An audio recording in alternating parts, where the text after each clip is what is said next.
Well, hello and welcome back. If you're new, I'm Deirdre, and today we're talking about doing some planning for 2020. I know, 2020, a really good sounding number. For me, it's going to be the most amazing decade, full stop. I think let's just call it best ever. But the way that you go about that is to have that strategic goal in mind when you enter the decade. Now, hang on, you can do this in January, you can do it in July, you can do it on August the 2nd. When you do these things doesn't actually matter. You don't have to do it at the beginning of a new year. You don't have to do it at the beginning of a new decade or your chance is lost. I'm definitely not going down that path. But, well, it gives me a lot of energy to make myself think hard about the things that are really important to me for this coming year, and in this case a whole fresh new decade, and I think that's rather special. I'm determined to put some real joy into the coming year, and I need to get rid of the stuff that is stressing me. Well, not stressing me, but can stress me. I need to do a brain dump, basically. I need to get out of my head all of the stuff that's left over from 2020. And the thing that happens so often when you talk to people about planning, or when you watch people who are doing planning on, is that that's where they stop. They do a brain dump and then that's their to-do list. Whereas I like to go a little bit further. First step is the one that sets you up for success and allows you to get a bit of momentum going so that you feel like you've got the end of 2019 well and truly under control. Before I can plan for anything new, I need to sort out what's going on here and what's hanging over me. I've got a way of doing it, a way of clearing the decks that helps me to really sort out how I'm going to go about the next year.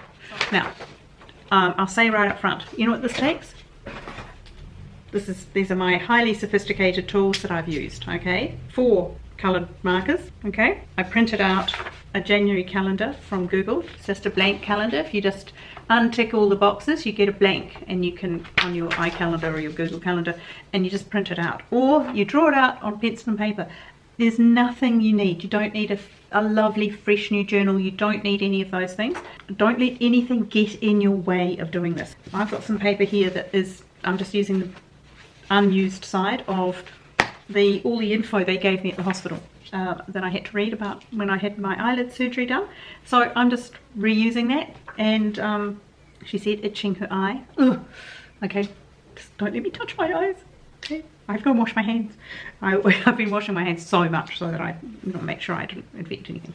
Anyway, just, it's not fancy is what I'm saying. There's nothing that you require really apart from a couple of pens, and we don't have to have colour, do you? This can be done in monochrome, believe me. She said, I am the queen of monochrome. And I think that you don't want to let stuff get in your way. So this is all about removing friction, not fiction, friction, getting the friction out so that you could de-stress and go forward into thinking about what you really want in the next video. Okay, so today we are down to that calendar and 5 pieces of paper. We'll start with the first one. Terribly sophisticated, isn't it? Nothing to stop you doing this. This master list, what's going to be in there?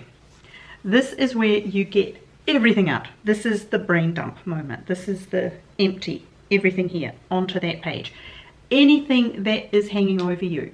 At this time of the year, maybe you get another piece of paper and you add to it a shopping list as well. Because I know, I'll think of things I need to buy while I'm doing this. You get this piece of paper and you fill it up. You write down everything that you can think of that you need to do, that you should have done, that you have thought about doing, or that you wanted to get done by the end of 2019. Any of those things go on that piece of paper. Don't worry about how long it is just yet. I've got a way of helping you to sort it out. Don't get overwhelmed by it. Just put it down. And it's also important that if you've got any deadlines in there, that you put them down as well. Okay, now we're not going to put them on your calendar just yet.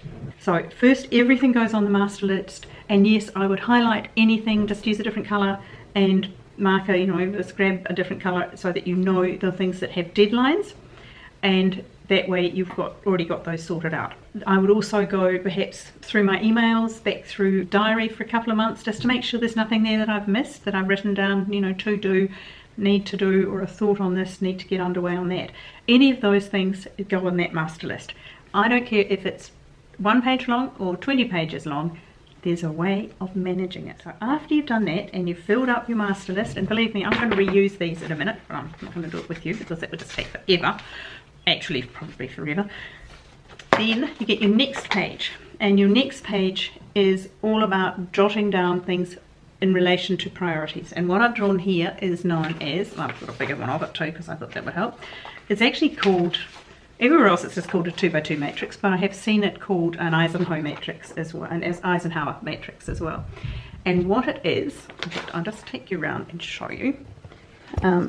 Okay, so what this is a really clever way of sorting out what you actually need to do. You can plot the world on a 2x2 matrix. So this is simply, as you can see, 4 boxes. Along the top, the top ones are urgent, not urgent, and the side ones are important, not important. This is what you do. You go to your master list and you work through each of these items, and you assign them according to whether they are urgent and important, not urgent but important, and in this case, not important but urgent, or not important and not urgent. And this is how you sort your master list. Your urgent and important, they're your must do it, get onto it, do. These are things like a crisis, a problem, an issue that you have to deal with straight away.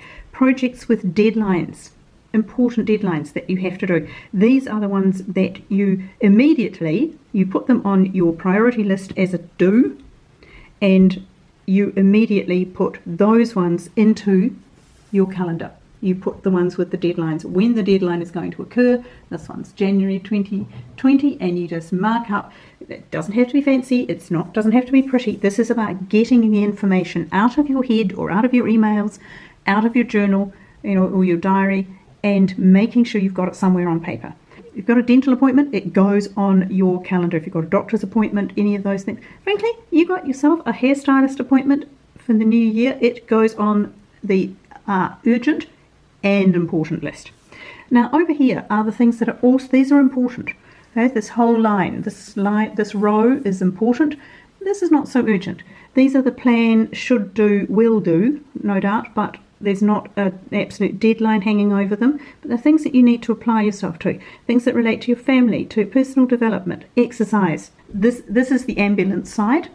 This is the must get that checked out side. Okay, so exercise, planning for a holiday, having some fun, and working on your goals, that sort of thing is very important but not urgent, i.e. it doesn't have a disaster waiting for it if you don't get to it today. Some of these items are going to fall into delegate. These are the ones that are urgent and not important, or not important to you. Now, a lot of people will be very urgent, have very things that are important to them, and they want you to do them. Now, if they are your business, then they fit in here. They fit in the important and urgent. That can be somebody else's problem, absolutely. But if it's actually something that you should deal with, then it's in here. If it's not actually something you need to deal with, then this goes into the delegate. So much of the email we get, people have a date on it that has to be dealt with by, but that's just something they decided. It's actually not that the world will end if you are too busy to deal with it by that date. So many things are in fact other people's problems. Now, I'm not talking about important people, family, friends, things that you're responsible in terms of your work, your career. I'm not talking about that. I'm talking about somebody deciding that it's really important that you do something that they want you to do because they have set a deadline for it or whatever, so it's important and urgent to them, but it's not important to you. So you delegate it. You say, well, I'm just snowed under at the moment, or I could get to it next year. There's always a good one. Yes, not till next year will work, or not till late next year if it's really bad. And then over here you come to the best box of all, and this is the place where you eliminate, delete, just wipe it out. And it's those things like other people's deadlines that you are not part of. Do you really need to be doing it?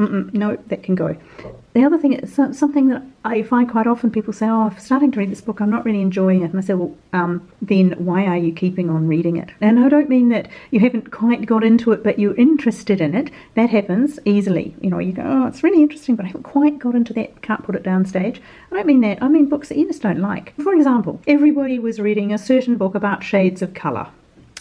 the 50 Shades of years ago now, and a couple of people said to me, oh, you should try it. So I was handed a copy by a friend, and I sat down to see what all the fuss was about, and frankly I think I got through about 5 pages, and so that was a book that I did not finish. It just went. I was not loving it. The eliminate pile are things that frankly you can just put a line through, and that gets rid an awful lot on the to-do pile. So by now what you've got down here is in lines down here you can put in do, and often with a deadline you can put the plan and will do. You can put the delegate to somebody else if you must, that goes in the delegate section, and anything that fits in here from your master list you don't put down at all. Like that just doesn't appear on your priorities list. On the master list it just gets a line through it, and it does not appear on your priorities list at all. Okay, it's gone. Bye. Amazing how much your master list can shrink away when you've done that. The next thing is also really important. So you've got your priority ranked list, and now you set up your parking lot, which is exactly what it sounds like. It's where you park stuff for 2020. You can park it there and even put a month on it. You can say January, February, March, divide it up for the first quarter. I mean, if you're thinking of doing a major downsize, for example, but you're just overwhelmed by the thought of even thinking about it now, then you might put that down under February for planning. Or you might even just leave it completely till the second quarter and say, well, I'll look at it again in April when I've got a bit of clear space.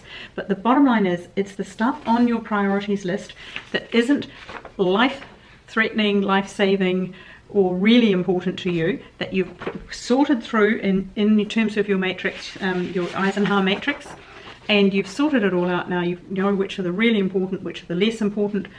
Now you put the less important ones that you just know you're not going to get to, but you want them out of your head, put them into your 2020 parking lot. Then finally we come to your 4th piece of paper, which of course is your get it done piece of paper.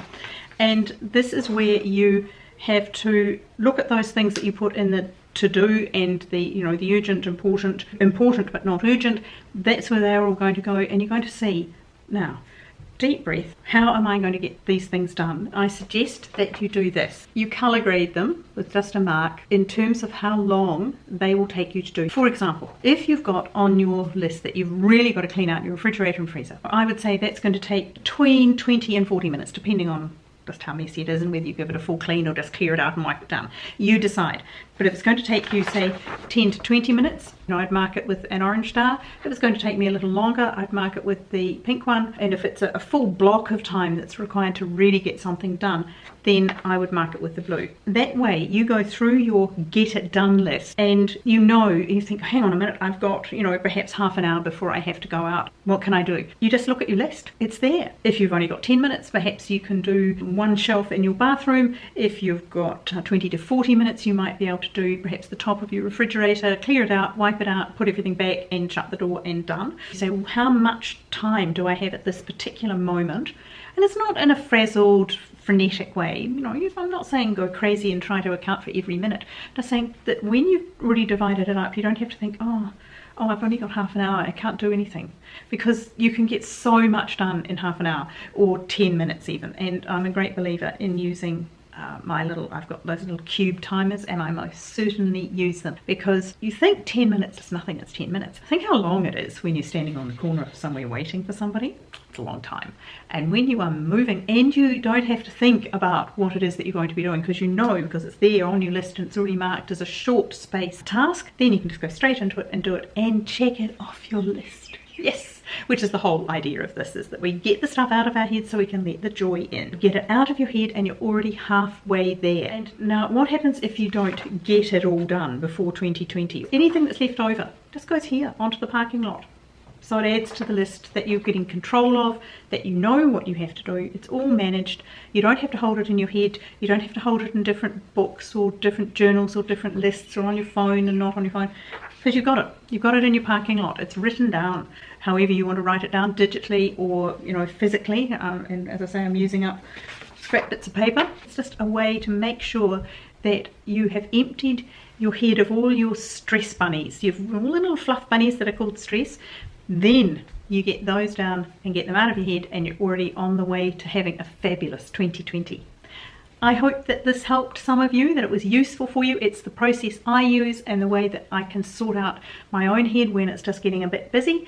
So if you would like to come along for the rest of the planning for 2020, please subscribe, give me a thumbs up if this is the sort of thing you like, and I hope that whatever you're doing today, you're having a wonderful time, and I will see you in the next one. Bye!